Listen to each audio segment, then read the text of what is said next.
Buenos días, amigos y amigas de Diálogos en Libertad.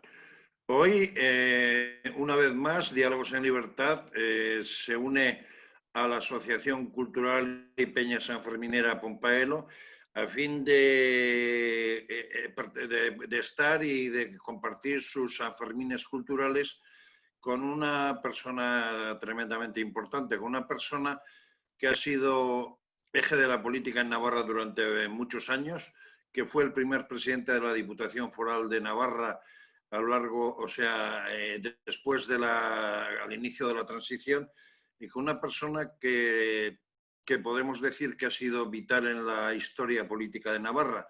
Y además se da una circunstancia, puede ser que mañana mismo pues, pueda recibir el premio más importante que pueda recibir un navarro, como es el hecho de que sea galardonado con el premio Príncipe de Viana.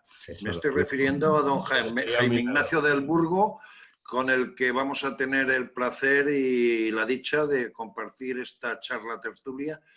Y ahora os voy a dar paso para seguir la dinámica habitual de lo que es la Asociación Pompaelo en sus charlas, y doy paso a Antonio Mizcoz, compañero periodista navarro que vive en Madrid, pero que participa mucho en la vida social y cultural de Navarra, quien hará una disertación sobre Juan Ignacio del Burgo. Muchísimas gracias, Eugenio. Muy buenas tardes, Jaime Ignacio. Muy buenas tardes a todos los que estáis compartiendo con nosotros esta tertulia. Cuando Pompaelo propone un invitado a estas tertulias, generalmente a uno le toca bucear en los medios digitales, en las redes, etcétera, para saber quiénes son exactamente, qué hacen, a qué se dedican. Y eso es algo que no me ha pasado con Jaime Ignacio del Burgo. No me ha pasado porque a Jaime Ignacio del Burgo lo conozco hace muchos años, y eso quiere decir que tanto él como yo nos conservamos espléndidamente. Así que lo único que voy a leer, que no es mío, es lo que ha apuntado Eugenio Narvaiza y que dice la Wikipedia de que Jaime Ignacio del Burgo es un político, jurista y escritor español. Español dice Wikipedia, yo señalaría sobre todo navarro. Fue el primer presidente democrático, en efecto, de la Diputación Foral de Navarra, además de senador y diputado por Navarra durante 28 años. A partir de aquí, os contaré cosas que a lo mejor ni Jaime Ignacio sabe. Jaime Ignacio forma parte de esa generación hoy denostada, de gentes que perdieron dinero, fama y tranquilidad por meterse en política y sacar adelante una transición política sin vencedores ni vencidos, en paz, en libertad y en democracia. Y es por eso un constitucionalista no solo experto y estudiado, sino convencido y aguerrido. Y va a mi primera anécdota. Cuando se estaba discutiendo la disposición transitoria cuarta que se refería a Navarra y su inclusión en la Constitución española, en la sede de UCD de Navarra, que entonces teníamos en la calle San Fermín número 67, estaba reunido el comité ejecutivo, todos los que mandaban entonces, estaba el propio Jaime Ignacio, estaba Jesús Aizpún, Pedro Pejenaute, José Gabriel Sarasa, José Luis Monge, tantos otros compañeros, ¿te acuerdas, Jaime Ignacio? Y no? Había un tío de Juventudes que andaba por ahí zascandileando, pero que tenía ya cierto espíritu periodístico y al que le sorprendió encontrar encerrados en el cuarto de la fotocopiadora, que os aseguro que era estrechito y lleno de papeles y de banderas de Navarra, etcétera, etcétera, a Jaime Ignacio del Burgo y al otro líder de entonces la UCD, que era Jesús Aizpún, discutiendo precisamente sobre esa transitoria cuarta.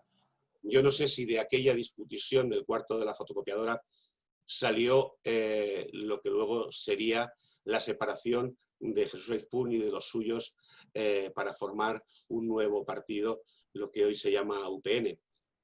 Jaime Ignacio del Burgo forma parte también de esa lista silenciada de víctimas del terrorismo que no se cuentan solo porque ETA no pudo acabar con ellos.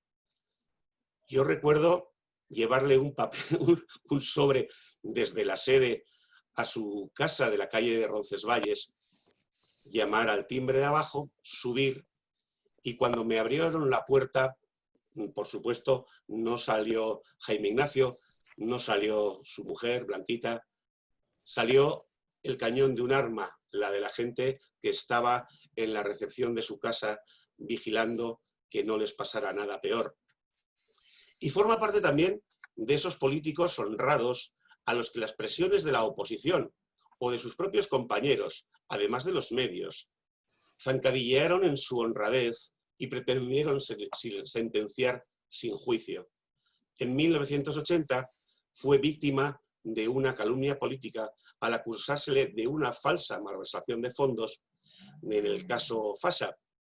El Parlamento Foral acordó solicitar su dimisión como presidente, acuerdo que fue declarado nulo por los tribunales.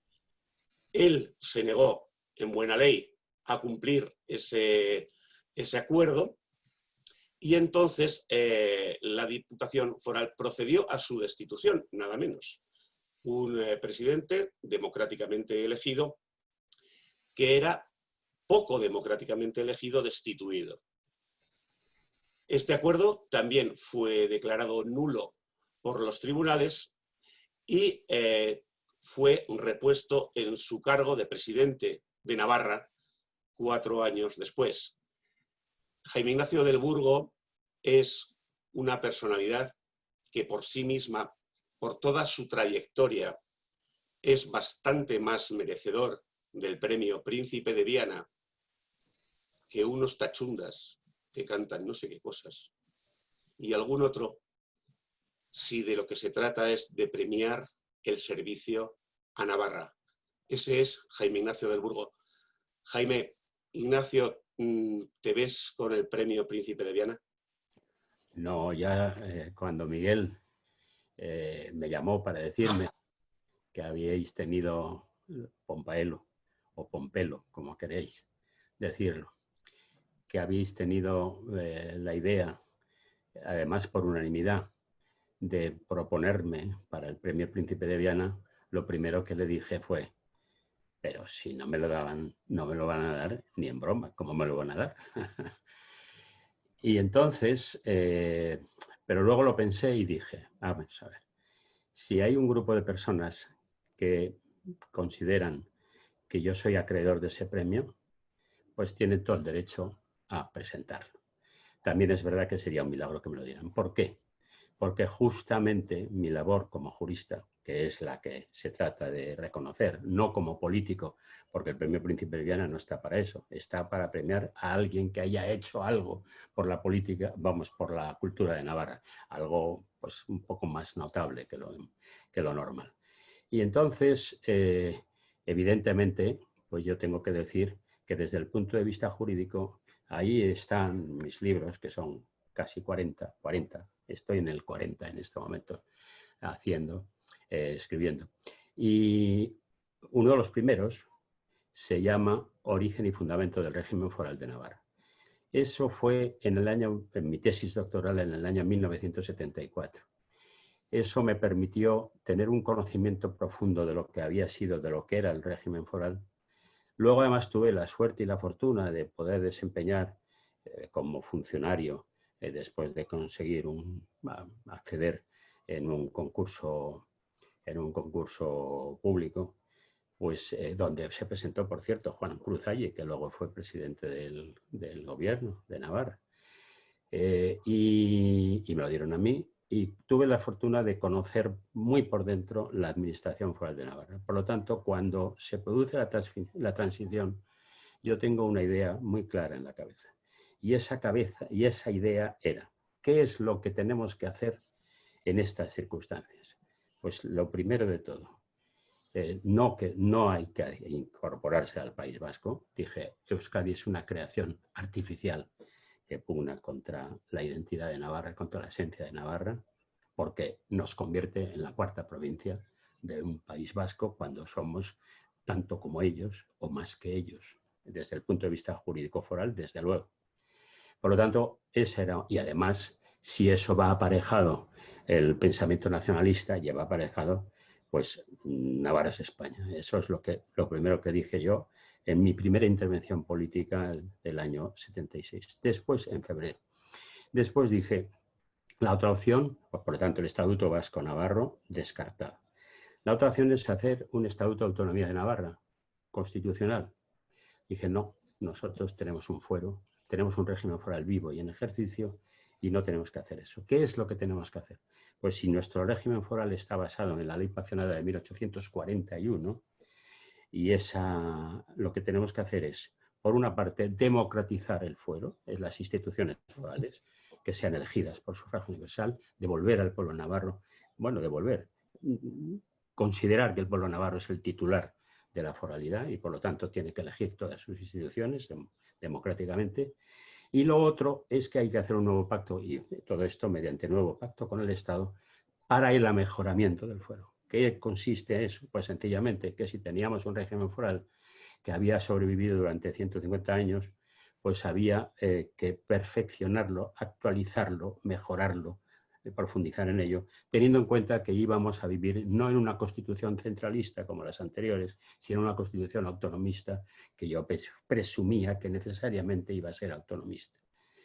Entonces, a ese programa que le llamamos de la Reforma Foral Democrática, ese se incorporó al primer partido que yo fundé, que se llamaba Partido Socialdemócrata Foral de Navarra.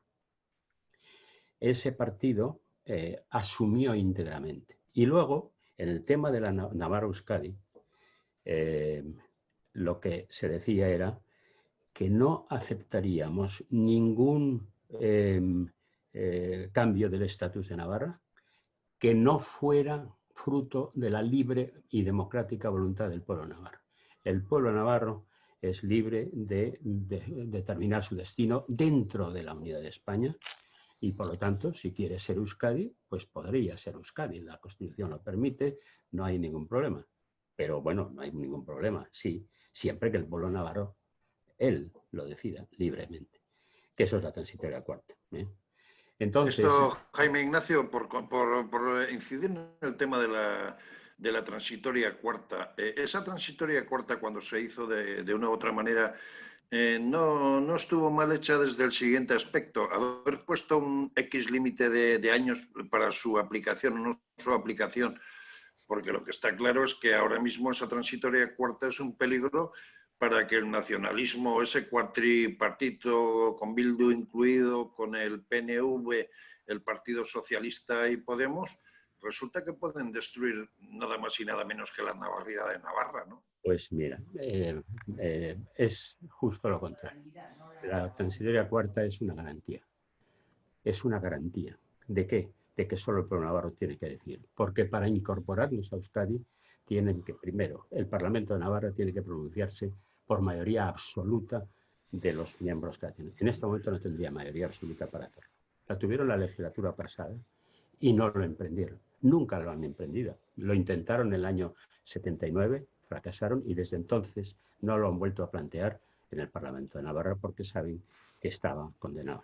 Por lo tanto, primera garantía, el Parlamento de Navarra mayoría absoluta. Segunda, si el Parlamento dice que sí, que quiere ser Euskadi, en ese caso, esa decisión tiene que ser sometida a referéndum del pueblo navarro. Si el pueblo navarro dice que sí, entonces se abre un proceso que comienza por una reunión conjunta del Congreso y el Senado, que por mayoría absoluta decide cuál es el procedimiento a seguir a partir de ese momento, que tendría que terminar en un acuerdo que fuera aprobado por el Parlamento de Navarra, por las Cortes Generales por mayoría absoluta y sometido a referéndum del pueblo navarro, es decir, son dos referéndum. Todo esto es un conjunto de garantías. Y posteriormente no habría que hacer elecciones autonómicas para ratificar ese acuerdo sometido por las Cortes españolas. Porque, o sea, el procedimiento es parecido al de la reforma de la Constitución, por decirlo de alguna forma. Se parece mucho a ese, pero bueno, depende, porque si cuando tú has empezado el procedimiento resulta que bueno, se disuelve el Parlamento, no está previsto eso, pero si lo hubiera por haber cumplido su mandato, tendría que ser un nuevo Parlamento el que siguiera el procedimiento. Es decir, que sin un acuerdo posterior de Navarra no hay integración en Euskadi, que es eso, que tiene que aprobarse por las Cortes Generales, por el Parlamento de Navarra y el referéndum. Es decir, son dos referéndums. Entonces, eso es una garantía. Claro, a mí me dices, ¿qué es lo que me gustaría? Pues a mí me gustaría que no fuera una transitoria, sino que hubiera una disposición general para que cualquier cambio del estatus de cualquier comunidad sea sometido a referéndum y tenga un procedimiento de garantía democrática. Cualquier cambio de estatus, y que evidentemente integrarnos en Euskadi es un cambio de estatus. Por cierto, lógicamente, también tienen que votar los vascos, tendrían que votar si aceptan o no también la incorporación. Es decir, que tiene que haber también, bueno, eso es de suponer que iban a votar que sí en el País Vasco, pero bueno, pero también existe ese procedimiento. Por lo tanto, recuerdo a un senador nacionalista que bueno, que luego fue presidente de la Sociedad de Estudios Vascos, que dijo que este procedimiento era una carrera de obstáculos para evitar e impedir la integración de Navarra. Lo cierto es, ¿qué es lo que quieren hacer ahora? ¿No? Ahora no van por ese camino, ya no saben que la transición cuarta no la pueden aplicar porque pierden. Entonces, ¿qué es lo que están haciendo? Dos cosas ya que vienen haciendo, una desde el año 79 y la otra pues que la están aplicando desde hace muy poco tiempo. La primera es el adoctrinamiento cultural. Por eso, ¿cómo me van a dar a mí el premio Príncipe de Viana si ese Consejo de Cultura de Navarra está constituido por 20 personas que han sido nombradas por el gobierno cuatripartito de la señora Barcos, es decir, de Podemos, de Izquierda Unida, de Geroa Bai y de Bildu? Es decir, ¿cómo van a dar un premio a un señor que se caracterizó primero por conseguir que en la Constitución se respetara el derecho de Navarra a decidir libremente? Y segundo, en la disposición adicional se respetan los derechos históricos de los territorios forales. Y ahí yo tuve una participación también en su redacción. Por lo tanto, y eso es lo que después fundamentó a su vez la posibilidad de hacer sin necesidad de un estatuto de autonomía, porque es la única comunidad que no se constituye en comunidad autónoma, como dicen todos los estatutos. Se constituye una comunidad foral, eso es lo que dice el mejoramiento. Navarra es una comunidad foral que tiene autonomía originaria, autonomía histórica, etc. Bueno, entonces, eso por una parte. Y la otra parte, ¿qué es lo que hacen ahora? Pues muy sencillo, decir, bueno, aquí hay una nación que se llama Euskal Herria. Partimos ya de eso y, por lo tanto, esa es una nación oprimida por el Estado español y el Estado francés.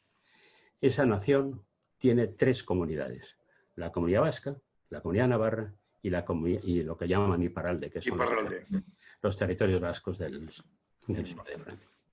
Eso era la tierra de vascos, que se llamaba así hasta el siglo XVI. Le llamaban tierra de vascos, esa era la tierra de vascos. Bueno, pues claro, entonces dicen, esta comunidad está constituida por esas 3 comunidades. Digo, esta nación por 3 comunidades. Esta nación tiene derecho a la autodeterminación. Esta nación, y entonces, ¿qué es lo que hacen en el País Vasco? En lugar de quieren no modificar o reformar el Estatuto de Gernika, sino que lo que quieren es crear un nuevo estatus político vasco integrado por ahora por los territorios de la comunidad autónoma vasca. Y esos se atribuyen lo que es, si es la nación la que tiene el derecho a autodeterminación, es bastante contradictorio que pretendan que ellos tienen derecho a la autodeterminación solo tres territorios que forman una comunidad de los 7 que en teoría forman la comunidad vasca, de los 7 territorios que luego están en 3 comunidades. Luego, por lo tanto, entonces, ¿qué es lo que hacen? hacer que Navarra ya es como si fuera Euskal Herria. Esa era la política de la señora Barcos. La señora Barcos se reunía, por ejemplo, cuando se disolvió ETA. Cuando se disolvió ETA, lo primero que hicieron fue irse de la mano el señor Urkullu y la señora Barcos al señorío de Bertiz, aquí en Navarra, a celebrar con gran alegría el que ETA se había disuelto. Y allí mismo, el señor Urkullu anunció ese nuevo estatus político que iban a proponer de acuerdo con Bildu. De acuerdo con Bildu.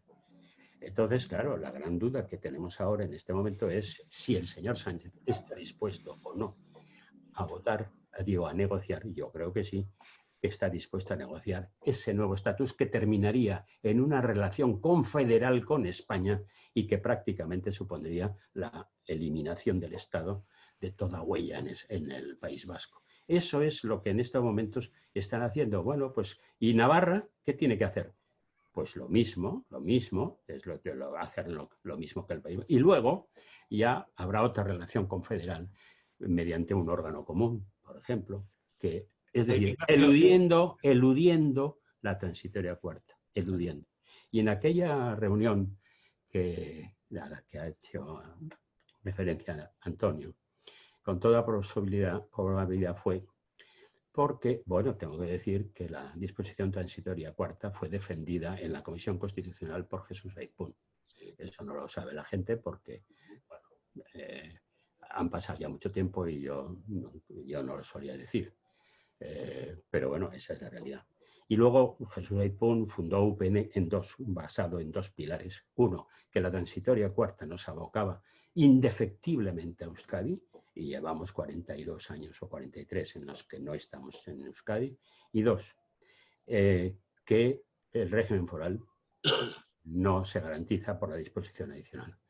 E incluso llegó a firmar una declaración en vísperas de la Constitución, el 3 de diciembre del año 1978, firmada con Carlos Garaikoetxea, con todos los dirigentes nacionalistas de Navarra, con incluso gente que luego estuvo en Herri Batasuna, con otras personalidades, y diciendo: navarros, no votéis porque esta Constitución no garantiza los fueros de Navarra. Y afortunadamente la Constitución fue aprobada por la mayoría absoluta del pueblo navarro. Correcto.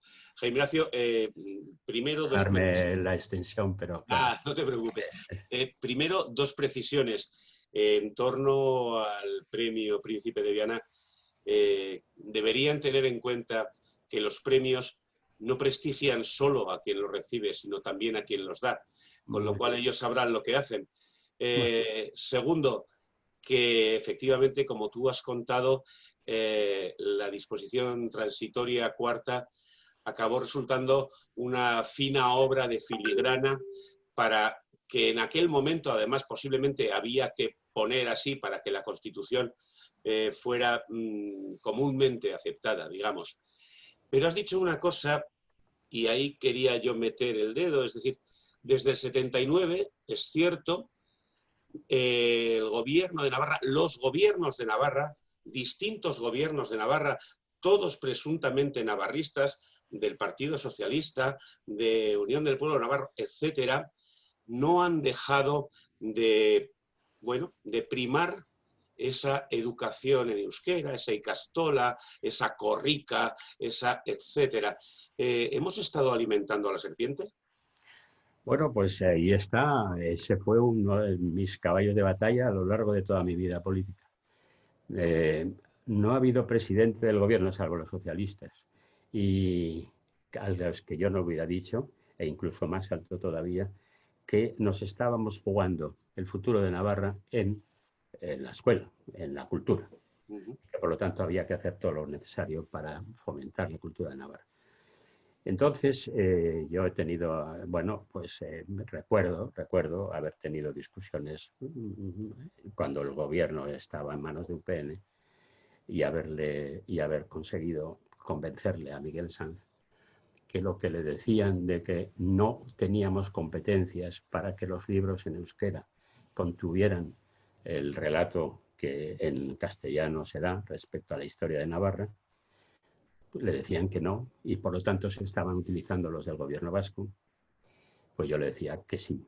Y entonces se lo demostré. Me fui a ver las editoriales nacionales, les pregunté si era posible que hicieran eso. Me dijo sí, pero como es una tirada muy pequeña tendría que hacer Esto, algo. Juan Ignacio, en esto que está hablando, y sobre todo desde el punto de vista de educación, en Navarra se ha permitido la difusión de Euskal Telebista, se ha permitido el tema de los libros que usted dice y luego crear una cultura ficticia, porque, a ver, yo, por ejemplo, que parte de mi familia es originaria de la zona de la Barranca, concretamente de Alsacia, y ya tengo ya una cierta edad, prácticamente, yo siendo vascoparlante, prácticamente no escucho hablar el vasco nunca.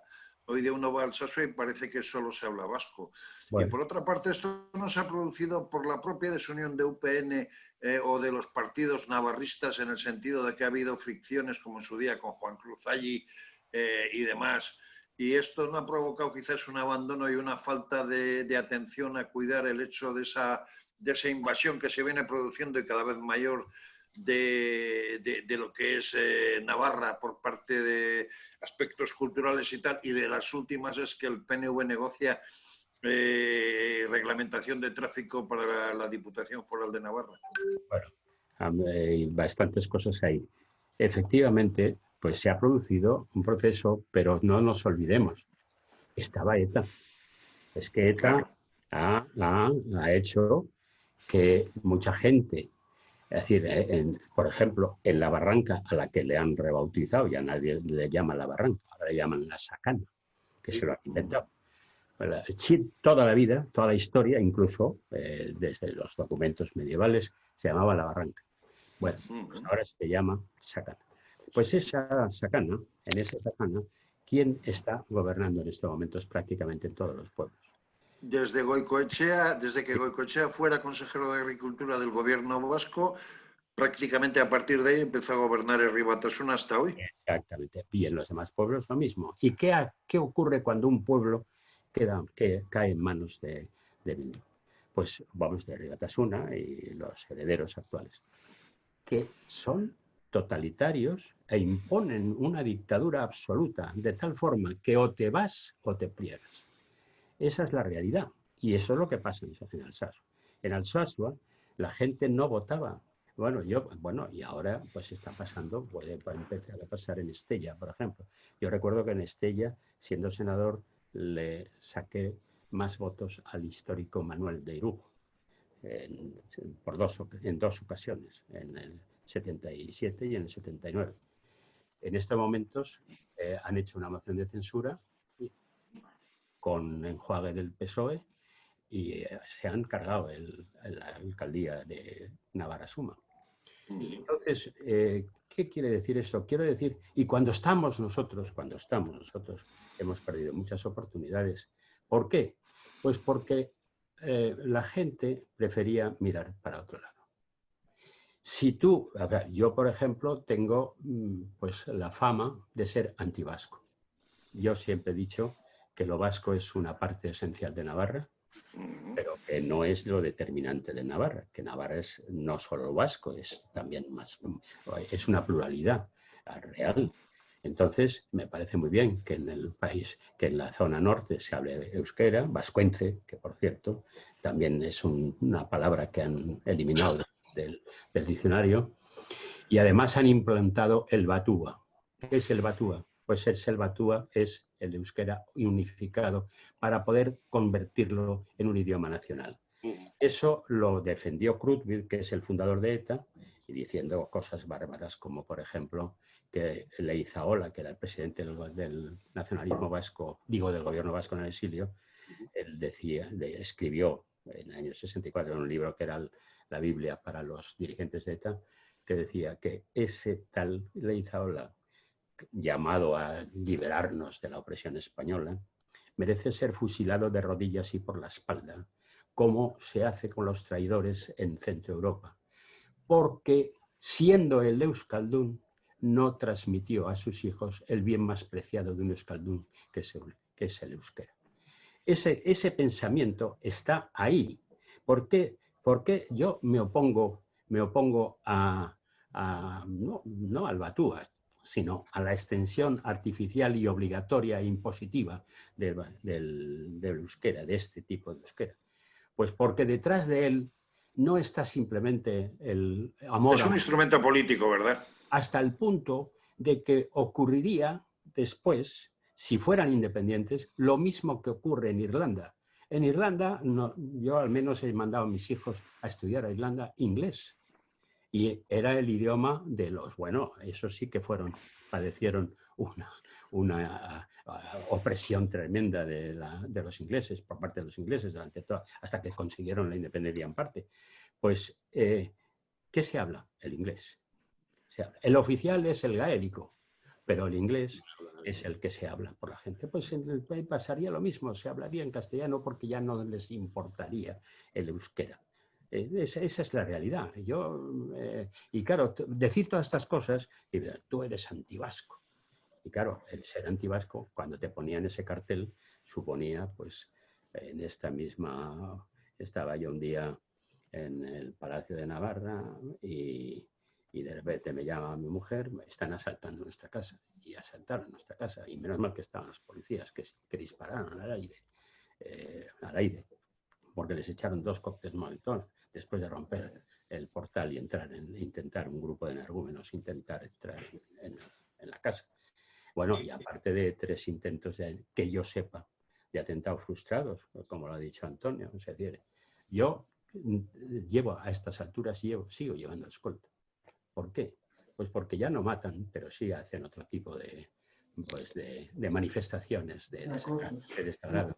Una pregunta, General Ignacio. Has mencionado los pueblos y no tan pueblos, las ciudades en algunos casos, en los que ya no hay esa tranquilidad, esa libertad, porque hay una autoridad en manos de totalitarios. ¿Qué herramientas legales hay para plantar cara a esto? ¿Cómo se puede parar o cómo se le puede poner puertas a una autoridad municipal que ha decidido que no respeta más que lo que quiere? Bueno, yo creo que la justicia en Navarra en ese aspecto está actuando francamente bien. Lo que pasa es que, bueno, por ejemplo, las icurriñas no las pueden poner y la justicia ha acabado. Porque es que en la transición, en el Ayuntamiento de Pamplona, nos pusieron la icurriña. Y otra de las razones por las que yo entendía que no podíamos dejar el sistema ordinario de la Constitución, que era que los ayuntamientos se ponían de acuerdo y hacían un estatuto. Ese era uno de los caminos. Y yo decía, ¿cómo vamos a dejar en manos de los ayuntamientos cuando nos han puesto la icurriña por toda Navarra, porque 4 energúmenos se iban a los ayuntamientos que todavía eran del régimen anterior y resulta que le ponían la icurriña pues porque no se sentían con fuerzas un grupo de concejales de enfrentarse ellos a pecho descubierto a un grupo organizado de violencia como es ETA y todo lo que le rodea. Entonces, eso es otra de las razones por las que no podíamos dejar a los ayuntamientos. Y eso es lo que tal, pero hay que tener en cuenta una cosa, en Pamplona gobierna Navarra Suma, en Tudela Navarra Suma, es decir, en las poblaciones más importantes de Navarra es Navarra Suma la que gobierna. Pero claro, toda esa red de pequeños municipios en las que, bueno, el más representativo es el Valle del Baztán. En el Valle del Baztán hemos tenido alcaldes. Y sin embargo, en estos momentos prácticamente casi no tenemos representación. En Leiza hay un grupo de valientes que tenían 6 concejales, son 12 o bueno, son 13 o algo así, y poco a poco asesinaron a Mújica el 14 de julio, que era concejal del ayuntamiento. Lo asesinaron vilmente, de una forma, bueno, como todos los asesinatos que son brutales y crueles. Pues, y poco a poco, ahora tenemos 2 concejales. Entonces, y los que están allí están resistiendo, son auténticos héroes permanentes, desde la transición. Entonces, claro, esta es una realidad con lo que tenemos. Entonces, si en nuestro lado no existe la conciencia clara, esa es la otra de las razones por las que en todo caso podrían reconocer mis aportaciones. Porque yo no solamente hice lo que hemos comentado, porque conocía muy bien las cosas que hemos comentado de la Constitución. Es que yo he hecho una labor de investigación jurídica, de divulgación de lo que son los fueros. O sea, una buena parte, la mitad aproximadamente de mis libros están dedicados a la investigación y a la divulgación de lo que es Navarra, el régimen foral, desde el punto de vista jurídico, ya no me refiero desde el punto de vista, es decir, es una labor cultural evidente, es decir, que eso es lo que tendrían en todo caso que tener en cuenta el Consejo de Cultura, que no solamente los frutos que ese conocimiento pudieron dar, que ellos rechazan, porque ellos votaron en contra del mejoramiento, votaron en contra de la Constitución, no nos engañemos. Entonces, ¿cómo van a reconocer a un constitucionalista como yo, foralista hasta las cachas, que no pueden discutir eso, pero claro, que tiene otra concepción radicalmente contraria a la que ellos sostienen, de que Navarra pues ya formaba parte del pueblo vasco desde Adán y Eva, que ya hablaban en el paraíso, hablaban en euskera? Entonces, bueno, no, es que eso está escrito, eso está escrito, no es que... Yo le voy a decir una cosa y luego le doy paso a Antonio. Yo soy de Azcoitia y yo soy vasco, pero de los vascos de cuna, por parte del padre, nacido en Azcoitia, pero los de 12 apellidos. El vasco que se habla, el vasco real, es el de las comarcas de la zona de Tolosaldea y de otra y otra, no el batúa, porque el batúa es un aparato de propaganda del nacionalismo creado por curas y políticos que han sido curas además. Pero en Navarra yo he ido centenares de veces a la zona de la Barranca. También he sido muy, muy habitual de la zona de Fitero, de la Ribera concretamente, y ahí ver una icurriña es que hace daño a los ojos. Es increíble que eso esté pasando. Y para abajo también. Tengo un par de preguntas. Una de ellas, como estabas, Jaime Ignacio, hablando, bueno, de nuestros ayuntamientos, quiere formularla Lourdes Aróstegui, que es concejala nuestra en el Ayuntamiento de Mendigorría. Lourdes, si te activas el audio, ¿o le activas tú, Miguel? No, yo no puedo. Sería la edad. Ay, Lourdes. Pues... Estoy activada. Estás activada, pues todo tuyo.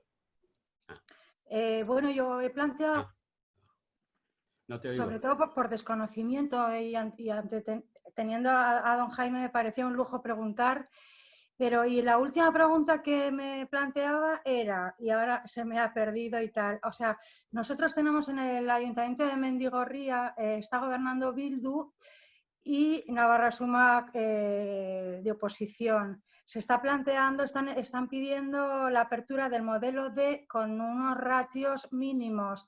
Entonces se agarran al derecho de los vascoparlantes que están en zona mixta y demás. Y sobre todo a mí lo que me estaba estrujando el cerebro es que hay hay un informe del Defensor del Pueblo de Navarra favorable a esa apertura, que yo no, de verdad que yo no le veo justificación legal, porque no se dan las circunstancias ni la realidad sociolingüística, pero esa es mi opinión. Entonces, pero sin embargo, el informe del Defensor del Pueblo es favorable. Por otra parte, el consejero de Educación ha dicho que de momento no se dan las circunstancias, ya veremos cuándo se dan y tal. Entonces veo como que dos autoridades, ¿no?, legales, o sea, están en oposición, ¿no? Y entonces yo me encuentro perdida. Entonces digo, estamos en manos de leyes arbitrarias y en poder depende de quién gobierne y totalmente... No estoy de acuerdo, No, es una pregunta, ¿eh? No, es que ahí está, que no es legal lo que pretenden.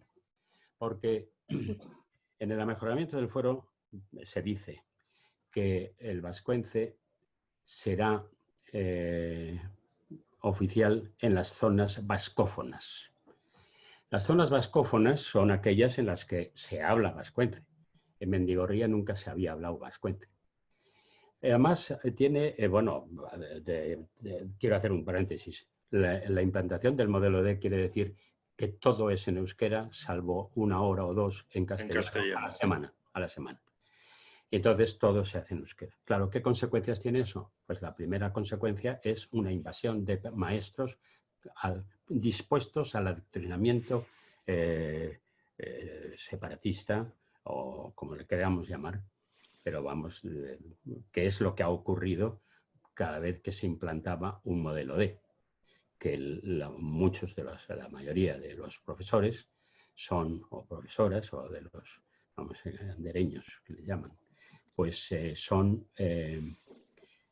muchos de ellos guipuzcoanos, por cierto, porque no hay tantos profesores que nazcan de Navarra en euskera, y por lo tanto pues están intentando, vamos, ya sabemos lo que pasa cuando se implanta el modelo D en una localidad, que acaban, porque además como no tienen acaban coaccionando a la gente.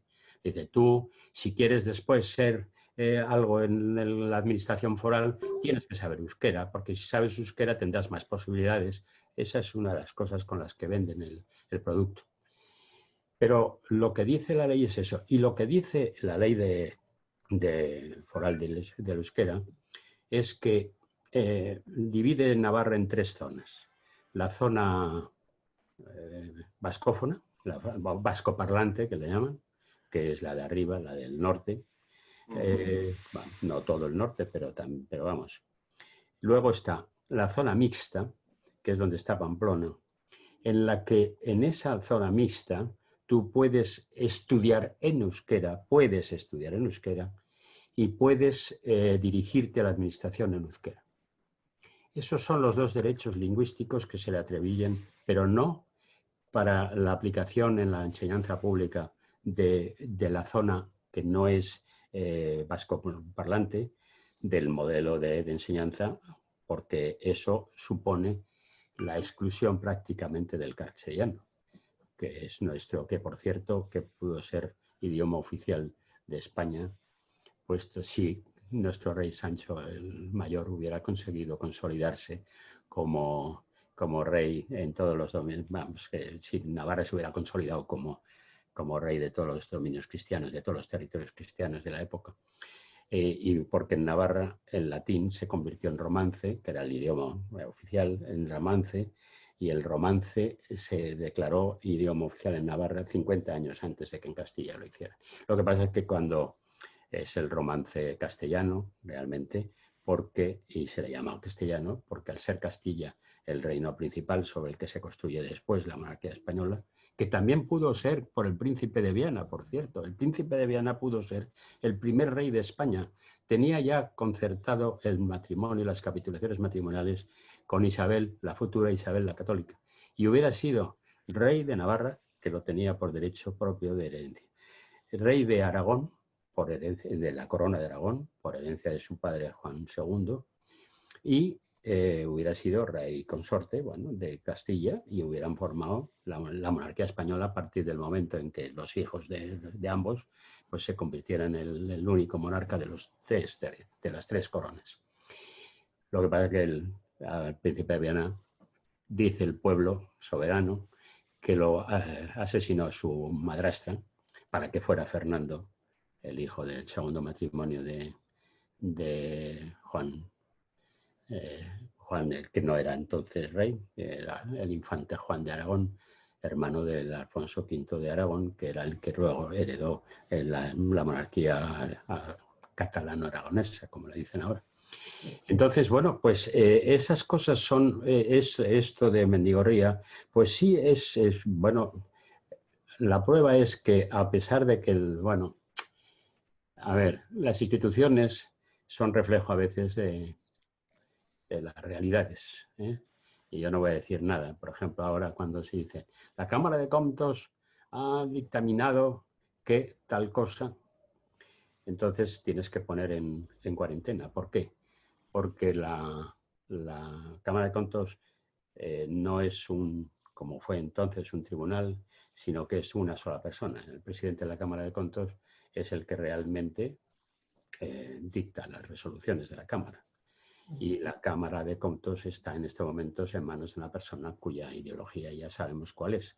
Por lo tanto, siempre hay que poner en cuarentena cuando dice que no encuentra ilegalidad o cuando dice que encuentra ilegalidad en alguna actuación administrativa. Pero en fin, bueno, pues ese es uno de los problemas que tenemos indudablemente y bueno, pues lo que pasa es que lo que hay que hacer es por eso a mí me parece muy bien la iniciativa de Pompaelo, porque el problema está en que no hay, o sea, yo echo la vista alrededor y veo que hay algunos núcleos, pero muy poco organizados, para defender lo que hasta ahora ha sido Navarra, lo que debería ser en el futuro, en nuestra opinión, Navarra. Y eso es lo que a mí me da pena, pues porque ha habido mucho esfuerzo, hemos llegado hasta aquí gracias al sacrificio de los navarros, del pueblo navarro a lo largo de la historia, y ahora quieren pues torcer la historia. Esto, Juan Ignacio, bueno, le quiero hacer una pregunta. Jaime.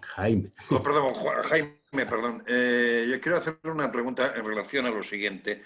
Sabiendo que se estaba produciendo esta invasión, vamos a decir, desde el aspecto educativo, desde el aspecto cultural con ETV y desde otros parámetros hasta el punto de que prácticamente la cultura de Navarra se está quedando relegada a un segundo plano, ¿esto no es un poco culpa también de los propios partidos políticos de navarros y de aquellos que han dirigido Navarra desde la transición hasta ahora, que por divisiones o no divisiones resulta que UPN, siendo la primera fuerza política, o Navarra Suma, siendo la primera fuerza política de Navarra, no llega a una mayoría absoluta? Además está el caso de que hay otro partido que desde Madrid decidió crear sus candidaturas en Navarra, como es el Partido Popular, y esto no da lugar de una u otra manera a la atomización del voto navarrista y que sea prácticamente imposible poner frenos a esa invasión de lo vasco. Vamos a ver, yo no... Te van a dar, Eugenio, ya lo verás. Yo, vamos a ver, considero que el Partido Popular es un partido, como todos los partidos del mundo, claramente mejorable. Pero dicho lo cual, tengo que decir lo siguiente. UPN se rompe el año 1900,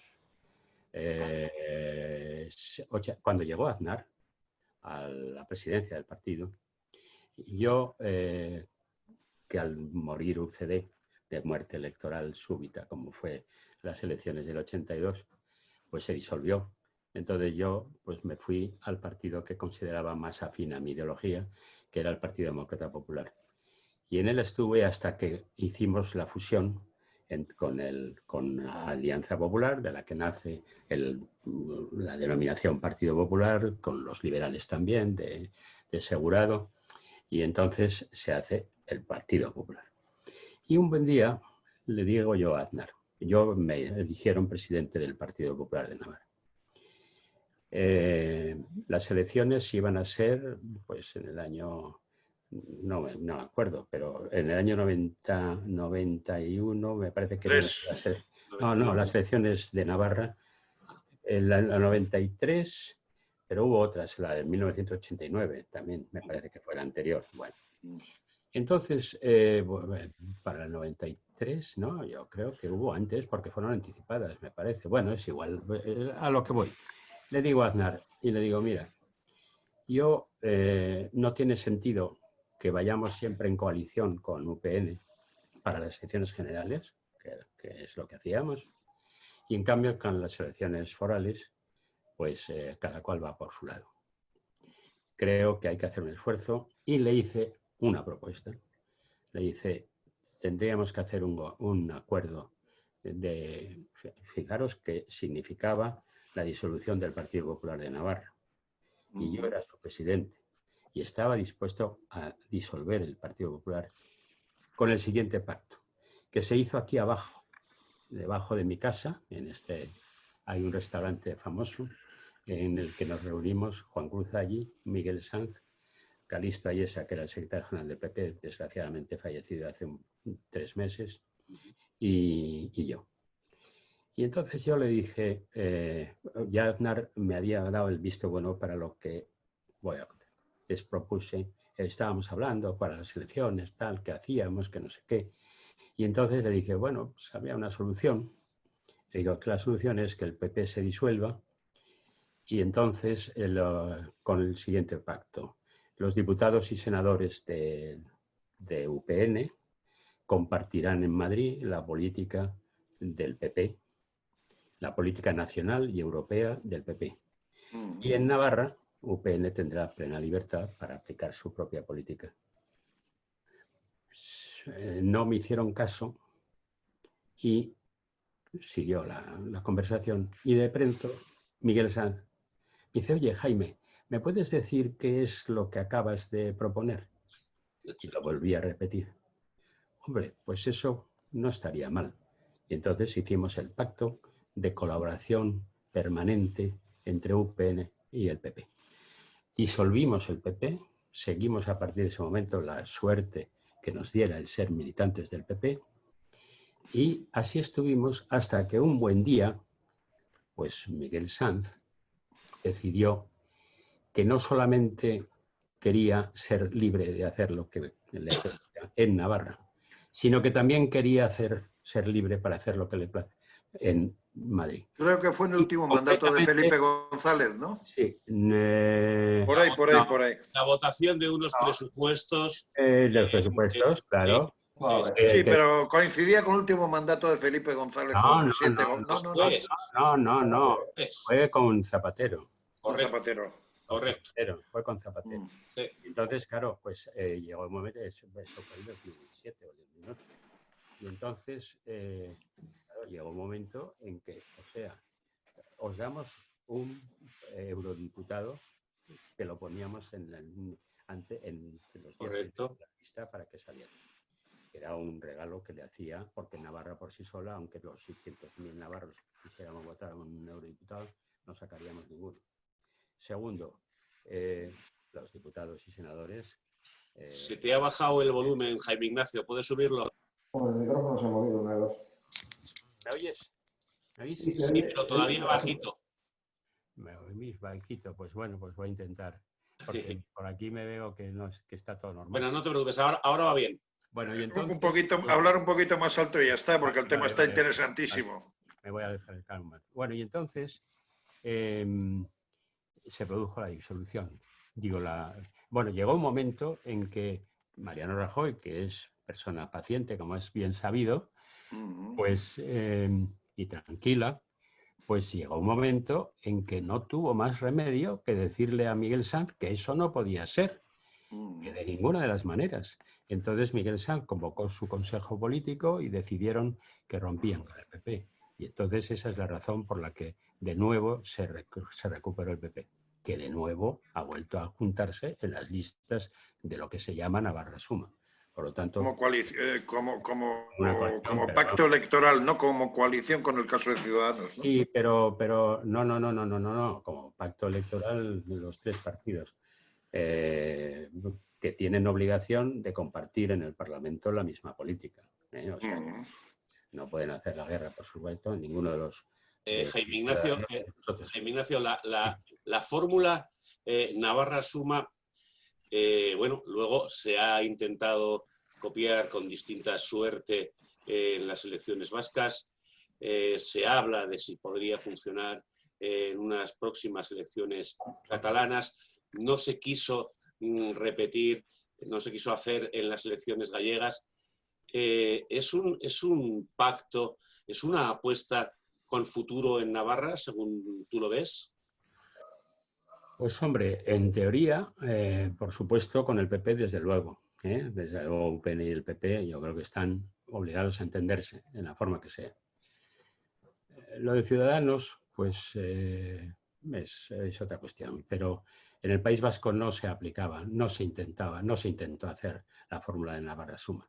Lo que se intentó es un pacto en último minuto impuesto a lo que fue. O sea, la razón fundamental por la que se ha producido pues, el descenso tan notable en el País Vasco está en que hubo una convención del partido 2 meses antes de las elecciones. Esa convención del partido salió unido en torno a Alfonso Alonso con un programa muy decidido y fundamental de defensa de un nuevo criterio alternativo al PNV, que es decir, nosotros queremos reformar el Estatuto de Gernika para dar mayores poderes a los territorios forales y no quitárselos, como pretenden ahora, y acabar con el centralismo del PNV, por lo tanto, aplicando una actualización de la foralidad. Y eso fue unánimemente aprobado y aplaudido. Yo estuve en ese congreso y estaba Pablo Casado. Y cuando se planteó lo de Ciudadanos, es que hay que comprender que Ciudadanos es enemigo del régimen foral y lo ha dicho por activa y por pasiva. Por eso cuando yo vi el otro día a Inés Arrimadas debajo del árbol de Gernika, que es el símbolo de las libertades forales, dije, hay que ver lo que hace la política, ¿verdad? Porque bueno, después de que has estado diciendo que no, que es un privilegio, que los conciertos económicos y el convenio de Navarra son injustos, cosa que tendríamos para hablar muy despacio, pues claro, ¿cómo vas a convencer a la gente? Bueno, y encima la forma en que se le decapitó a Alfonso Alonso, pues supuso que una parte importante del electorado del PP se quedara en casa. Se quedó en casa, no iba a votar al PNV, pero se quedó en casa. Desmotivaron a los afiliados y los votantes de los dos. Alfonso no lo decapitó Ciudadanos, lo decapitó Madrid. Bueno, eso digo, sí, claro, pero para meter y luego Ciudadanos, por ejemplo, en Navarra, sí ha revisado sus planteamientos en torno al tema del fuero, ¿no? Ciudadanos de Navarra, que no es lo mismo que Ciudadanos de España. Me gustaría oír lo mismo de Ciudadanos Nacional. No es lo mismo, ¿eh? Porque yo puedo defender una cosa aquí y a lo mejor el Partido Nacional me dice... Puedo decir de primera mano que Ciudadanos Navarra estuvo rompiéndose los cascos para enseñar a Ciudadanos de España, en el sentido de que no pasaba nada con el convenio, que no significaba intrínsecamente que tuviera que haber una injusticia, que es verdad que en una fase final de negociación no técnica, pues eso introduce una cierta arbitrariedad que hay que reducirla y hay que meter más transparencia. Y ese fue un poquito el acuerdo. Bueno, transparencia es total y absoluta. Sí, pero como economista y habiendo estado en varias de las reuniones que hicieron con el Gobierno de Navarra para explicar los criterios con los que se calculan las aportaciones distintas y qué hay y dónde no hay un cierto nivel de estimación que es bastante grande. Y a partir de ahí, como esa estimación te deja una horquilla, digamos, bastante amplia, entramos en la negociación. Siento discrepar por lo siguiente. Yo he participado en la negociación menos del último de todos los convenios económicos. Y yo te puedo decir que lo primero que se hace es, primero, hay un criterio que es cuál es el índice de partida. O sea, si Navarra, recuerdo, tiene su autonomía tributaria, tiene que contribuir a los gastos generales del Estado. Bueno, ¿y cómo se calcula eso? Pues si Navarra, la población es el 1,3% del conjunto de España, debería ser el 1,3%, por ejemplo, es un criterio. Pues no, se toma el de la renta relativa. Y en Navarra, la renta relativa es 1,6. Vale. Entonces, es el porcentaje que se aplica a los gastos generales del Estado en materias que no son competencia de Navarra. Y eso está en los presupuestos generales del Estado. Y lo hace una comisión técnica de funcionarios de Hacienda y funcionarios del Gobierno de Navarra, que son los que partida por partida van sacando el 1,6. Por lo tanto, de transparencia, cuando se dice no hay transparencia, no es verdad. Bueno, hay total transparencia. Se puede saber hasta el último. Al final acaban cuadrándolo. Pero, como decía, una cosa es Navarra, que ya se machacó el tema, por decirlo así, en Ciudadanos, y quedó relativamente claro, porque es verdad que simpatía no hay, por ese tema tan autonómico, digamos, sí, tan autónomo, pero se acabó reconociendo que si Navarra es así, tiene Pirineos y tiene fueros, es lo que hay, son cosas que pasan, y hay que admitirlo. Pero una cosa es eso, y otra cosa es el grado de arbitrariedad que llega a darse con el cupo vasco, en el que ya hablamos de otra cosa completamente distinta. Vamos a ver, se hace el mismo sistema, exactamente el mismo, tienen más competencias que nosotros en estos momentos en algunas materias, con lo cual quiere decir que lógicamente tienen vamos, que las cifras no tienen por qué ser equivalentes exactamente a lo que paga Navarra. Pero yo creo que la cuestión está en otras cosas, Para mí la gran cuestión del País Vasco es que las infraestructuras las paga el Estado al margen del concierto, las paga el Estado, y sin embargo los vascos creen que todo lo que tienen han sido arrancado al Estado. Por ejemplo, el superpuerto de Bilbao, ¿quién lo ha pagado? Es el Estado. Quieren ahora ocuparse de la gestión. Quieren puertos y aeropuertos, si no estoy yo... Los aeropuertos, lo mismo. Las autopistas, sí. En concesión del Estado. Es decir, grandes obras de infraestructura. Pero más. La caja única y luego prisiones, son los 4 elementos fundamentales. La caja única también son conscientes de que no se puede romper la caja única, que además no les conviene. Pero lo único que quieren es que en lugar de poner ministerio cuando un pensionista recibe la pensión, en lugar de poner Ministerio de Seguridad Social, Gobierno de España, ponga Gobierno Vasco, con la misma cantidad, exactamente igual, con la misma transferencia que haga la Seguridad Social. Pero la gente cree que eso se lo paga el Gobierno Vasco. Bueno, hay una cosa en estos momentos tremenda, por ejemplo, las subvenciones que se dan para I+D, en teoría se debieran hacer de forma objetiva, etcétera. No, bueno, hacen como lo que les da la gana, pero la gente se cree que eso es del Gobierno vasco y son de fondos europeos que el Estado les ha transferido para que puedan repartirlo. Entonces, todo eso es lo que realmente está pasando, lo que pasa, la cantidad, es decir, que una cosa es la aportación económica derivada del concierto y otra cosa es lo que realmente el Estado recibe. Y por eso, claro, cada vez que ellos se aprovechan muy bien, se presentan como las víctimas. Por cierto, también tengo que decir otra cosa. Las cesiones que ha habido, ahora ya no tendría por qué haberlas, pero las cesiones que ha habido desde la transición en relación con el País Vasco tenían una fundamentación que era la siguiente. Es que esto es fundamental para conseguir la paz en Euskadi. Iban a Caricochea, iba allí y decía... Las dichosas nueces, ¿no? Sí, bueno, el árbol, como dijo el señor... Por cierto, el mismo señor que dijo que unos mueven el árbol y otros cogen las nueces. Y recoge las nueces. Que es su caso. Pero es que además no, es que las nueces se las dábamos también nosotros porque decían que eso era fundamental, que les diéramos las nueces, porque de esa forma se acabaría con ello, cosa que en la realidad demostró que no era cierto. Pues ese mismo señor que era Arzallus, el año 79, no, el año 77, mejor dicho, nada más empezar la lucha política de la transición, dijo lo siguiente: llevaremos la guerra política a Navarra hasta conseguir doblegar su voluntad. Se hablará en el futuro, Navarra sí, Navarra no, y acabará por terminar diciendo que sí. Eso, si no me equivoco, lo dijo en la Comisión Constitucional en los 2 o 3 discursos que... No, eso lo dijo... No, ahí no se atrevió a decirlo. Lo dijo en unas declaraciones en un periódico guipuzcoano, me parece que fue. El Diario Vasco sería, sí. Sí, que salió precisamente en el mes mucho antes de los debates de la Constitución.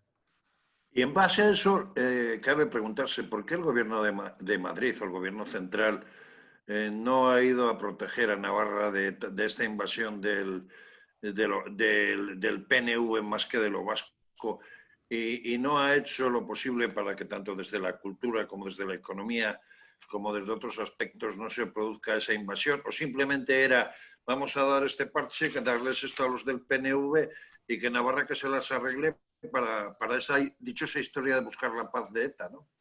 No, pero vamos a ver, si tenemos un gobierno en Navarra que dice que formalmente además pues cumple con todos los requisitos de un gobierno autónomo español, bueno, un gobierno foral, pero dentro de España. Pues, hombre, el gobierno de España no va a imponerte lo que es competencia tuya. Es decir, se supone que tú lo estás haciendo bien, que eres tú el primer interesado en hacerlo. Pero yo tengo también que decir otra cosa. Tuvimos la mala suerte de que el Partido Socialista, cuando llegó al poder en el año 1984, el líder del Partido Socialista no le daba importancia al euskera. No le daba importancia. Decía, va, eso no tiene importancia. Hablamos de Urralburu, ¿no? De Urralburu. No tiene importancia. Eso me lo ha dicho a mí. Y yo le decía, ¿cómo que no tiene importancia? Tiene una importancia capital. Pero no, estaban convencidos de que eso no tenía importancia. Pues sí la tiene. Y luego, pues nosotros estuvimos 20 años gobernando y, bueno, teníamos las competencias plenas en materia de educación y en materia de cultura. Y no digo más. Otra cosa, y ya con esto ya dejo que pregunte el resto.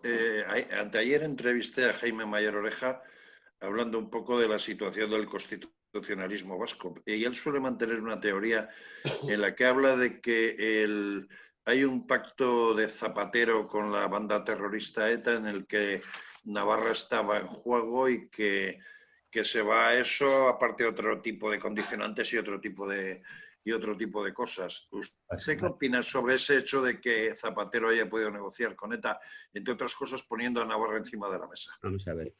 Hay que decirlo, que quien se ocupó precisamente de hacer eso, es decir, Zapatero es el que dinamitó el sistema constitucional español en todos los aspectos. Puso las cargas de profundidad.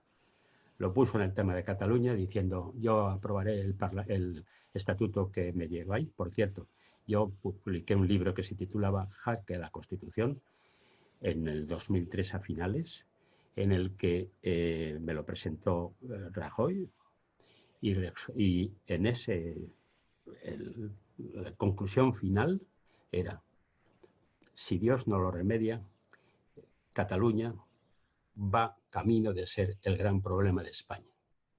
El año 2003, nadie me hizo ni la más pajalera caso.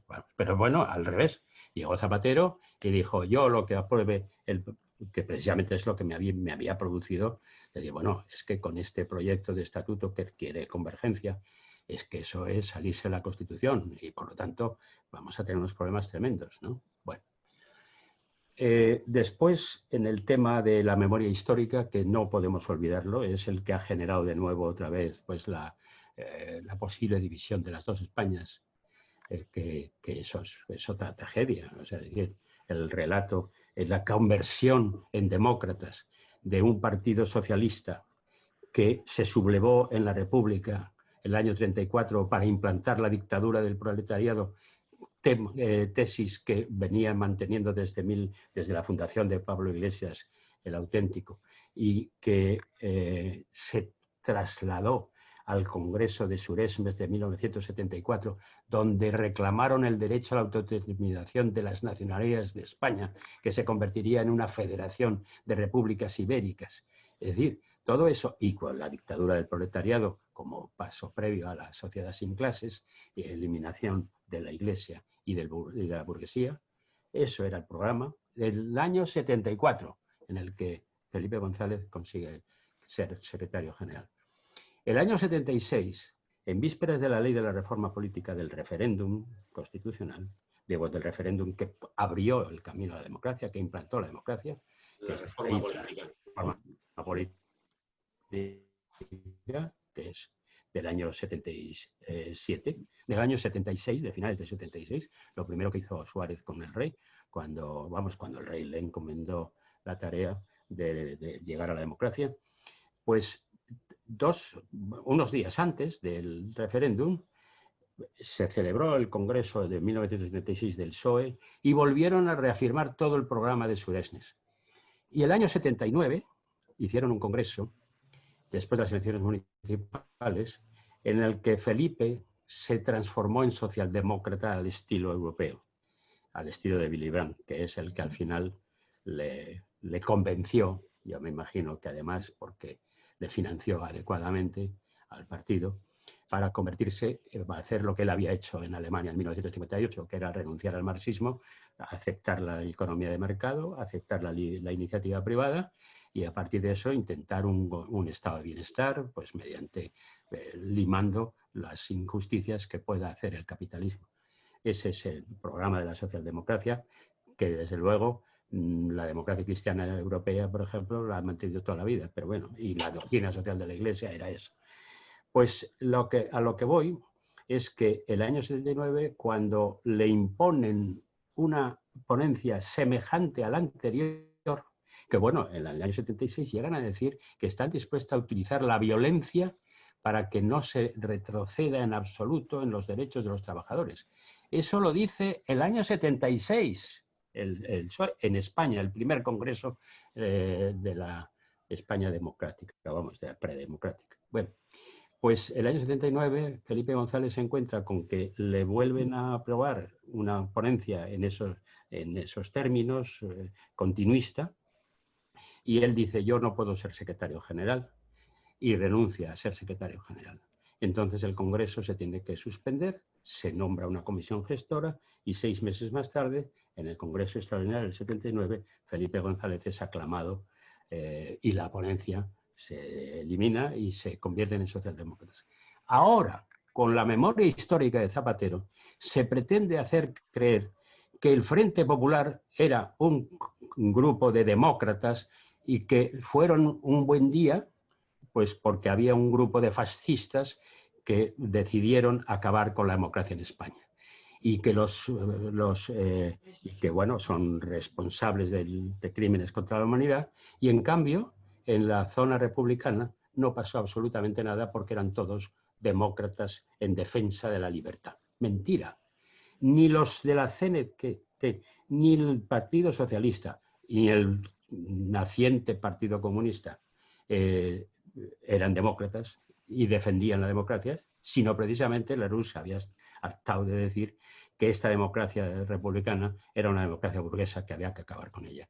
Entonces, claro, el relato de la memoria histórica que nos quieren imponer ahora, es que es el que da lugar también a una ideología del odio. Esta es la realidad.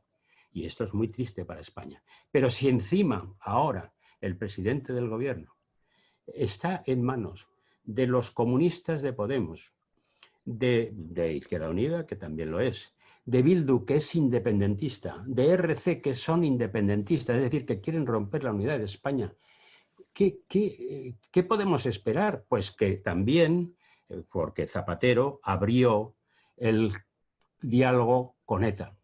Por cierto, el que llevó el peso de esas negociaciones, aparte de Guiguren, el guipuzcoano, que es el que convence a Zapatero para hacerlo, se pone de acuerdo con Otegi, es Pérez Rubalcaba.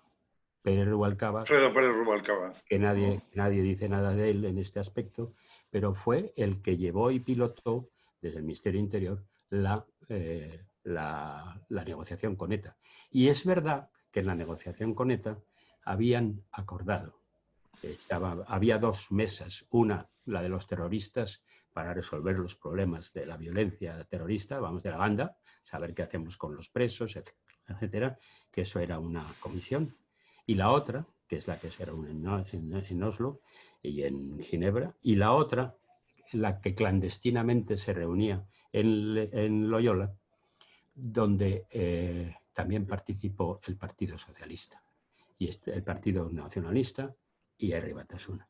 Y en esa sí que habían acordado la creación de un órgano común como previo, por el que pretendían que todas las competencias de Navarra y todas las competencias del País Vasco se coordinaran en un órgano común, integrado por los 2 gobiernos, por representaciones de los 2 Perdón, gobiernos. Jaime, ese órgano común no se creó en tiempos de Ardanza, que creó como una especie de órgano entre País Vasco y Navarra, o estoy yo equivocado. Pero en esta ocasión era todavía más contundente. Vamos, pero efectivamente se pretendía crear un órgano común que solamente conseguimos derribarlo porque se descubrió que el señor Otano, presidente del gobierno de Navarra en aquellos momentos, era titular de una cuenta en Suiza. el PSOE, del Partido Socialista. Idea que asumió después de que Urarburu fuera condenado, fuera juzgado y condenado por lo mismo. Entonces él dimitió, y al dimitir, la comisión gestora, presidido por una gran persona que es Víctor Manuel Arbeloa, y mejor dicho por otro, un catedrático de Constitucional, Alberto Pérez Calvo, que eran los dirigentes de la comisión gestora, acordaron retirarse del gobierno, no hacer ninguna nueva tal. Y eso es lo que permitió, por un lado, que UPN llegara al poder, y por otro lado, que se retirase de las Cortes el proyecto que ya había empezado a andar en el Senado y que no podíamos hacer nada para evitarlo porque en el Congreso no teníamos mayoría absoluta. Y por lo tanto nos lo podían aprobar el órgano común. Y eso hubiera sido, bueno, pues ese es un fraude, porque claro, lo que hacen y lo que pretendían y lo que pretenden, yo no descarto que lo intenten, lo que pasa es que en estos momentos el Partido Socialista parece que no está por la labor, según públicamente han dicho, es que se ponían en común las competencias de las dos, y luego los acuerdos que se adoptaran, cada parlamento, si es que eran por cuestión, por ejemplo, la ley de sanidad sería común, aunque hubiera dos leyes de sanidad, una en el País Vasco y otra en Navarra. Pero el contenido sería exactamente igual y probablemente podrían constituir una gestión común de todos los hospitales públicos del País Vasco y de Navarra, por ejemplo. Eso podrían hacer. Y bueno, en la educación exactamente lo mismo, en todas las competencias. Que todo eso es otro de los riesgos que tenemos, pero que suponen precisamente fórmulas para tratar de evitar que pueda cumplirse la transitoria cuarta. Es decir, van por otros caminos para que en el futuro, pues si ya entramos con una relación de esta naturaleza, pues que tú te acostumbras a ver que el presidente del gobierno vasco y el presidente de la Comunidad Navarra se reúnen con un grupo de ministros o vamos de consejeros y acuerdan pues todo lo que haya que hacer en las respectivas competencias, o bien, ya digo, con intervención del Parlamento, o si son decretos, pues no hace falta el Parlamento, o órdenes. Es decir, para gobernar no hace falta el Parlamento, para aprobar leyes sí. Pero bueno, pues entonces estaría creando un marco común. Y claro, si tú creas un marco común, acabas por terminar probablemente con una unión más estrecha. Sí, ahora sí que hago la última pregunta. ¿Usted entonces ve que Navarra está muerta como comunidad foral? Con Pedro Sánchez sobre todo. Yo creo que Pedro Sánchez está dispuesto a cualquier cosa. El otro día me decía uno que fue destacado dirigente socialista en los años 80, 90, 95, y me decía, cuando yo decía, bueno, Pedro Sánchez, ¿qué pasa? Que está volviendo a los orígenes ideológicos del PSOE. Me dice, no, Pedro Sánchez es yo, mí, me, conmigo. Con lo cual me quería decir que Pedro Sánchez lo único que le importa es el poder para él. Y si tiene que decir blanco lo dice, negro lo dice, y no tiene ningún problema siempre que eso le garantice estar en el poder. Yo no estoy tan convencido. Yo pienso que en estos momentos Sánchez está en trance de quitarle la bandera a Pablo Iglesias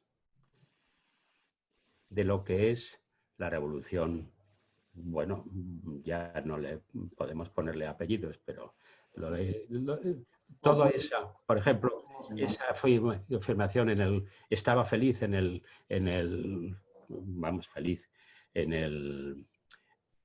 estado de alarma porque hacía lo que le daba la gana. Es decir, era el gobernante absoluto, era el rey el rey Sol, porque tenía anulado el poder ejecutivo, tenía cerrado el poder judicial y hacía lo que le daba la gana. Y con la excusa de la sanidad, y de la salud, pues regulaba cosas que nada tienen que ver con la salud. Entonces, eso yo creo que es la vocación de Sánchez. Pero me temo que se está inclinando de nuevo hacia la ideología originaria de la que tan orgullosos dicen estar, de un partido que tiene ya 142 años de defensa de las libertades y de la democracia, cosa que es radicalmente falso. Entonces, bueno, yo pienso que estamos en ese proceso. Lo que pasa es que, bueno, pues que, claro, y para eso, claro, si tiene que pactar, es que tiene que pactar con los mismos. Bueno, ya los tiene dentro del gobierno, los comunistas, luego se queja de que en Europa no le hacen, bueno, tiene sus problemas para conseguir el dinero que quiere para repartirlo, no para dedicarlo a la recuperación realmente económica, que es, bueno, por ejemplo, el haber elevado a los altares lo público. Llegan las ayudas de sanidad y la sanidad privada, que ha contribuido como la que más al coronavirus, gratis et amore, porque no le han pagado ni un euro. Resulta que luego para ellos no hay. Si hay la educación solo para la enseñanza, para reformar o vamos a rehabilitar los colegios, los centros educativos, a la concertada ya se le ponen toda clase de dificultades. Quieren eliminar la enseñanza concertada.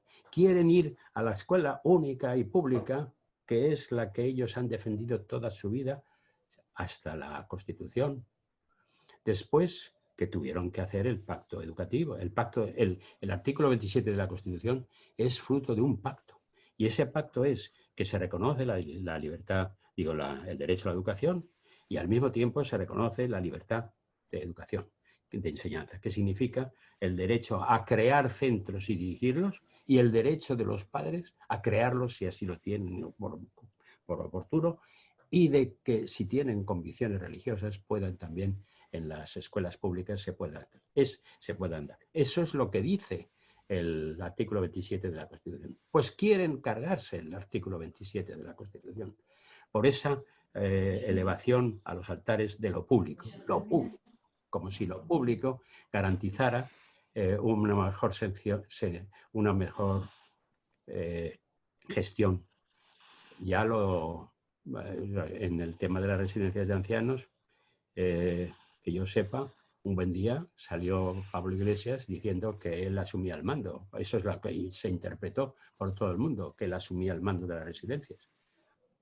No hemos visto ningún efecto, o sea, no hemos visto que haya hecho absolutamente nada en eso, más que ahora echar venablos contra las residencias privadas. Bueno, es que como si en las residencias públicas no hubiera habido ningún caso de fallecimiento. Es que son cosas verdaderamente... Bueno, pues los medios de comunicación, la idea de que los medios privados están en manos de los poderes fácticos, por lo tanto no hay libertad de expresión, y la única que garantiza la libertad de expresión es la pública. Por cierto, hablando de ETV, antes de que se me olvide, el adoctrinamiento se hace en castellano, porque la ETV tiene el canal de euskera y el canal de castellano. El canal de euskera sirve para ver la televisión, los partidos de fútbol, y poner una radio para oír los comentarios. Quitar el sonido y ver solamente el juego. Y en cambio la ETV 2 es donde realmente realizan, bueno, dicen auténticas barbaridades. Y sin embargo, a modo de cloenda, Jaime Ignacio, porque ya son las 9 menos cuarto y va a salir Blanquita y nos va a echar la bronca por no dejarte ir a cenar. Con todo esto que has estado contando sobre el artículo 27, etcétera, y porque tú tuviste mucho que ver con su redacción y con su gestión, te diría, tenemos en España una Constitución lo suficientemente fuerte para seguir siendo lo que somos. Hombre, la Constitución evidentemente choca con muchas de las cosas que pretenden hacer. La prueba es que ahora dice Sánchez que hay que hacer reformas en la Constitución. Claro, yo lo que no estoy seguro es si eso lo dice como farol o de verdad tiene un proyecto en la cabeza de reforma. Pero también tiene que pensar que si la reforma afecta al título preliminar, Unidad de España, por ejemplo, monarquía parlamentaria, al título de los derechos y libertades fundamentales y al título de la corona, y para de contar. La organización del Estado, lo que tú decías de la disposición transitoria cuarta, que a lo mejor a los valencianos y a los baleares les gustaría tener acceso a una disposición transitoria cuarta para que no se los coma Cataluña. Pues bueno, eso está en su estatuto, podrían acabar, terminar. Bueno, bueno, la Constitución prohíbe la federación de comunidades, lo cual, pero claro, no dice nada de la confederación. Porque es que la verdad es que no se nos ocurrió las cosas como son. La federación sí. No sé dónde estabais mirando. Pero por cierto, que yo creo que eso estaba ya en la Constitución republicana cuando se hablaba de las regiones autónomas. Entonces se llamaban regiones autónomas. Por cierto, en el Estatuto Vasco que aprobaron en el año 36, in extremis, ya en plena guerra civil, Indalecio Prieto del PSOE, y lo pactó con Manuel Irujo y con Aguirre, que fue el primer lehendakari del País Vasco. Pues, bueno, exactamente de Vizcaya, porque en el resto no pudieron ni siquiera los ayuntamientos votarlo. Pues se preveía que en la enseñanza el Estado seguía manteniendo sus centros de enseñanza en el País Vasco. Y el gobierno vasco podía crear centros donde precisamente se especializaron en el aprendizaje del vascuence. O bueno, no sé, vascuence, de la lengua vasca. Eso, reconozco que eso fue el cambio en ese punto, fue una concesión de Adolfo Suárez, porque hizo unos informes, pidió unos informes, no voy a decir quiénes fueron sus autores, pero dijo, bueno, vamos a ver, mantenemos lo que decía el Estatuto de la República o todo el Estado o toda la comunidad autónoma, en cuanto no a las leyes fundamentales de la educación, sino lo que es la gestión de la educación. Y el informe fue, no se puede tener dos líneas, una del Estado y otra en la misma comunidad. O es todo el Estado o tal. Y en este caso, entonces ya, pues se inclinó la balanza a favor de quien decía que eso era fundamental para acabar con ETA. Bueno, pues yo creo que hasta aquí hemos llegado. Muchísimas gracias. Si me permitís también, Antonio, voy a aprovechar la ocasión para agradecer una vez más a la Asociación Pompaelo por habernos dado la oportunidad de estas dos magníficas charlas que hemos compartido, Diálogos en Libertad. Agradeceros vuestra colaboración, vuestro cariño y vuestra ayuda para poder llevar a la sociedad española estas dos magníficas charlas que hemos tenido. Agradecer también a Jaime Ignacio del Burgo, pues que haya autorizado y haya permitido que hayamos estado presentes en esta charla, y sobre todo decirle que da gusto oírle, porque aparte de que está en plena forma, usted como gran navarro que es, se merece como muy pocos el premio Príncipe de Viana. Muchas gracias y hasta una próxima ocasión. Muchas gracias a vosotros por haberme dado esta oportunidad, que al final es poder desarrollar cosas que quizás a veces no se dicen. De eso se trata, de que vengan por aquí eso, importantes. En mi vida política he sido muy incómodo, porque yo siempre he procurado decir lo que pienso y defender la ideología, lo que me llevó a la política. A mí me llevó a la política, por una parte, la situación de España, crear una alternativa democrática que no fuera de izquierdas, y la otra, defender la identidad de Navarra y su foralidad. Y eso ha sido el norte que me ha guiado siempre. Y por defender ambas cosas, pues quizás a veces he sido incómodo, pero bueno, a ver si puedo seguir siéndolo. Ojalá que sea así. Muchas gracias, Jaime Ignacio del Burgo. Muchas gracias a todos los que habéis estado presentes en esta tertulia y a los que sabemos que nos siguen también en nuestras plataformas de las redes sociales, en Facebook, en YouTube, etcétera. Muchas gracias y hasta el próximo encuentro. Antonio, déjame terminar diciendo una cosa que siempre digo yo cuando hablo de Navarra, aunque soy medio vasco y medio navarro. Siempre suelo terminar cuando escribo o hablo de Navarra con una frase: viva Navarra foral y española, ¿no? Pues sí. Efectivamente, en eso hemos estado siempre. Bueno, la canción dice: Navarra siempre para adelante. Ahí está. Si sunde el mundo, que sunda. Navarra siempre para adelante. Y como decía mi abuelo, nosotros antes, ¿no?